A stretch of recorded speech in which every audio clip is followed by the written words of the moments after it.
Hi everyone, in front of me I've got Motorola Edge 40 Neo, and let me share with you how to enable the Google backup on this device.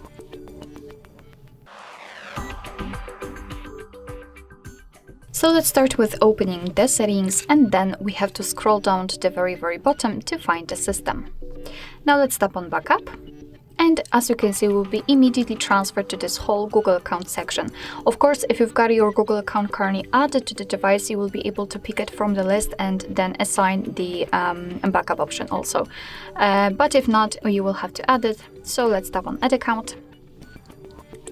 Of course, make sure that you've got the internet connection because it is required, and here from this step you can either create a new account if you do not have your own yet, or simply type your email or phone. So let me do it. And a quick disclaimer, you do not have to enter the full email address, just the very first part of it before the add symbol, because after tapping on next, your device will autofill it. So here we have to enter the password, and let me do this out of the screen.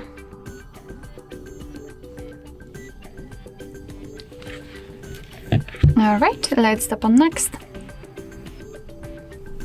Here we've got Google Terms of Service and Privacy Policy, so of course you can read it, and you should read it. Just tap on it, and here we've got the info, and then let's tap on I agree after reading.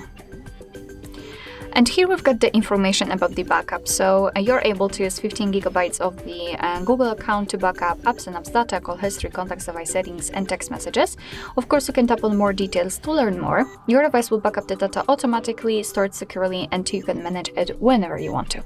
So just tap on Turn On. And here we've got another backup section, so here you can check how much space you've got left. You can manage the storage, so for example, remove some unnecessary files. Here we've got the backup details, so you can check what has already been backed up.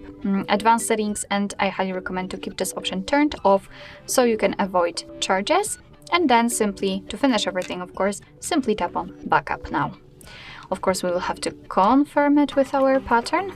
And as you can see, our device is backing up the data. Alright, so that will be all. Thank you so much for watching. I hope that this video was helpful, and if it was, please hit the subscribe button and leave the thumbs up.